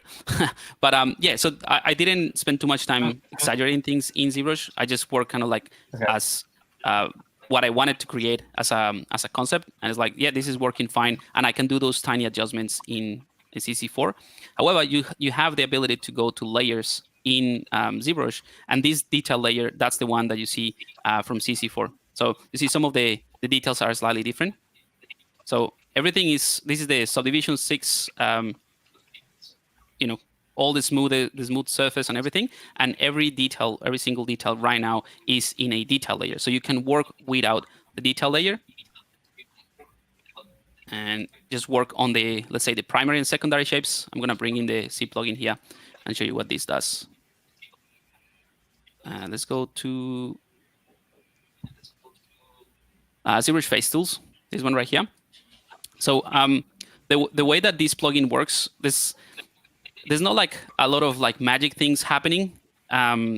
It's just a convenient way of updating things in ZBrush. So if I click this detail layer, all this plugin is going to do is turn that off, right?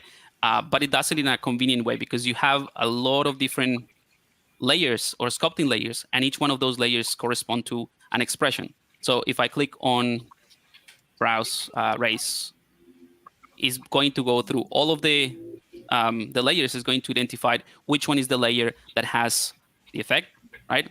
So it was a little bit exaggerated. I'm going to click on detail layer as well. So you can see just what the expression layer is doing with these wrinkles and the details as well.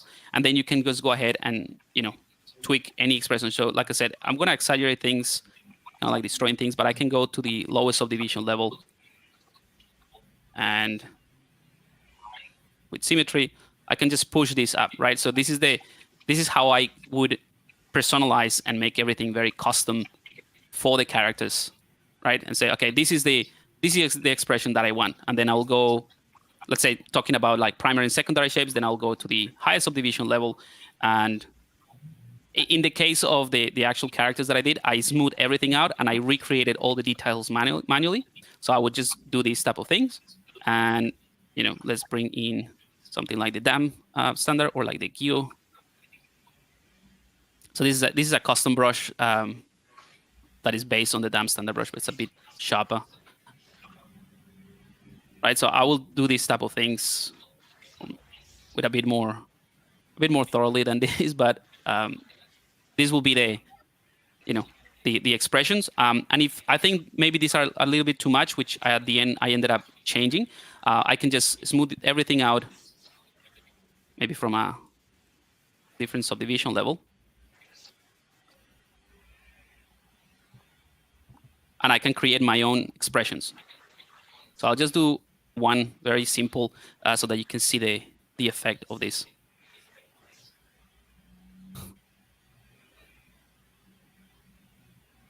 Right. And another cool thing about this process is that if you want to see exactly what are the areas that you need to affect to recreate this expression, is that you can bring in the range, and the range is going to bring just a texture map that has UVs based on that region. So this is just being applied. Again, what this plugin does is essentially turn things on and off from ZBrush. So it is the same thing as going to the texture map here, and you see it just gets this wrinkle set applied to it. And then you see that only in these green areas, that's the thing that you need to create or adjust or affect so that it is applied in CC4. Same thing with the, let's see, there's a tool here called Apply Mask. So what the Apply Mask is going to do in ZBrush is there is a corresponding file, a black and white image to this texture. When you click on this one, ZBrush is going to mask by intensity, right? And it's going to give you this mask that is basically allowing you, okay, this is where I can edit my stuff. If I just go beyond that, it's not going to be affected, or it's not gonna allow me to create any details on that layer. All right, so I'm gonna click that, and then I'm gonna click on Update Character Creator. Oh, I should have stopped the recording of the layer, but should be okay. So it's going to go through every sort of change that I make. Obviously, I made this in bulk, so I created all the expressions in one go. But here, all the things that I changed, I didn't change the base mesh. I didn't change, well, I guess the normal details I did, and cavity blend. And then you can change what's the size of the texture that you want ZBrush to export and apply it automatically. So wrinkles and normal. So the expressions, deselect all. So I only did the browse for both. That's it. Yeah, that's it. So I'm going to click Update. So it's only going to update that expression. So you get this error, by the way, or not error, but like this warning saying that there's no way to create a normal map for the teeth or the eyes, because I didn't create any subdivision levels for it. But there's a button that allows you to skip that if you want. So this is going to tell me the same thing for the tongue and any other subtool that doesn't have subdivision level, because obviously in ZBrush, if you don't have multiple subdivision levels, you cannot create a normal map from the high to the low. But yeah, it's only going to update that specific expression. So if for some reason, let's say Yari or David comes back to me and say, we need to tone down the smile. It's like the wrinkles are way too much, or the expression is not correct. So I can just go back and only work on that expression and update the working file. So that is done. And I'm going to switch back to CC4.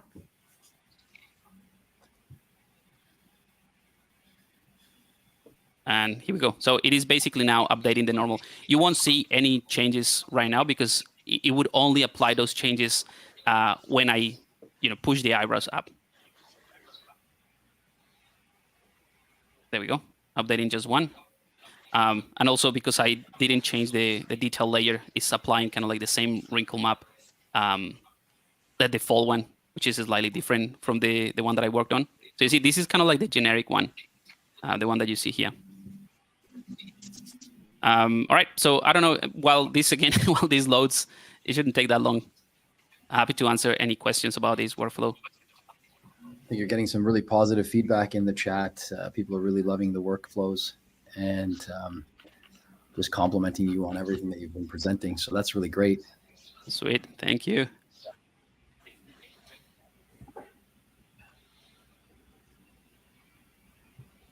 Okay, so yeah, I have let's set this up, reduce it a bit. And let's go ahead and bring in the facial animation.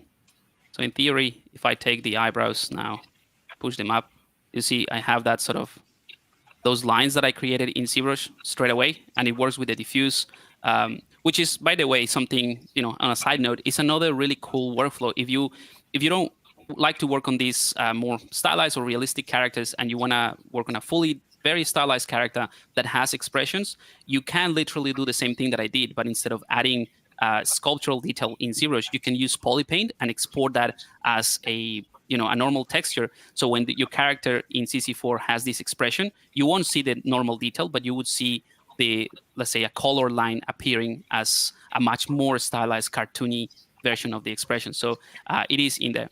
So this is a really, really fun process for me to say, okay, this is working fine. Maybe, I exaggerated this too much. I just go back into ZBrush and select my file and then smooth things out or add more details, that sort of thing. So it's a very organic, iterative process between all the software.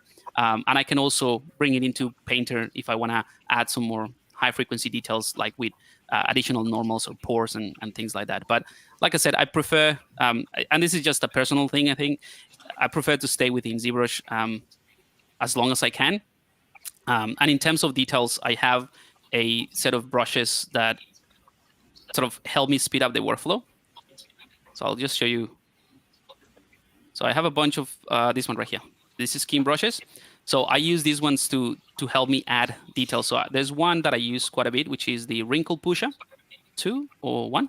So if I bring this in, this is again a custom brush. It allows me to create these wrinkles with a lot of control. And I call it the Wrinkle Pusher because if you go over certain areas, it sort of like adds volume, but it just pushes things in. And again, depending on the time frame and the deadline, I might just go ahead and do these manually, or I would just bring in some alphas. But these are the brushes that I use to generate all the details for Jim and Marcelo. So everything that you see in the character, all of those things were created in the same way. And yeah, that's about it. Great. That's incredible. Thanks. Really, really great. Thanks a lot. I don't know if I missed something that you guys wanted to show, but that's what I had. Pablo, I think the main keyword that you wanted to add is the real time. Okay, all of those reflected real time, so it's fastest iteration possible. Yeah, absolutely. I think that's one of the keywords. And that's also helps in translating it to real-time engine, and then the possibilities are endless. Yeah, that's true. Yeah, and it's mind-boggling after when doing the lighting. I would get that very, very rapidly from Pablo and Costa, and then I could adjust the lighting inside the helmet with the lines that Jake would have done, or that Sebastian would have done for the characters. And that real-time component is just game changer for sure. I'll just say that when I'm working, I waste a lot of time just doing this. Just play with whatever works already. Well, whatever works for you, because it seems that the end result has been quite successful. So keep doing what you're doing. Yep. Paul, what do you think? All right. So I think that's everybody. Yes, guys. I think that was everybody able to present what they want. I think it'd be good probably to show that coupon code again that you guys got from Studio Press for the 3 books. Oh, for sure. Let's bring that up, and we can even let's bring that up for you guys. Show up my screen, please. Let's go over here to, here we are. Okay, there it is. Yeah. That's really great. That's awesome. I know people are taking advantage of those things inside the chat, as well as the free T-shirt. That's an accompaniment to go with the free ZBrush T-shirt. Gotta get Well, I'll tell you, if you guys ever meet Scott at a convention and you have your how to draw book and he has the time, he does a really cool signature card that he puts in at the live shows that are really, really cool to get if you're lucky enough to find him there. That would be awesome. Yeah. Paul Gabriel, any last words Absolutely. as we take it into the horizon here of the Moon Kontrol base? What do you got to say for yourself? I just want to say thank you guys for taking the time to be with us to present how you guys have been putting together Moon Kontrol. Really great process. And seeing how ZBrush has been integrated into your guys' pipeline and workflows has been really great. So Yeah, the diversity of the workflows. so thank you again. Well, Thank you for listen, having us. Yeah, one big round of applause for all of you, from all of us. Again, that was Pitch Dev Studios. We have a presentation on Moon Kontrol with David Levy, Yariv Newman, Scott Robertson, Pablo Gomez, and Konstantin Dekhtiarov.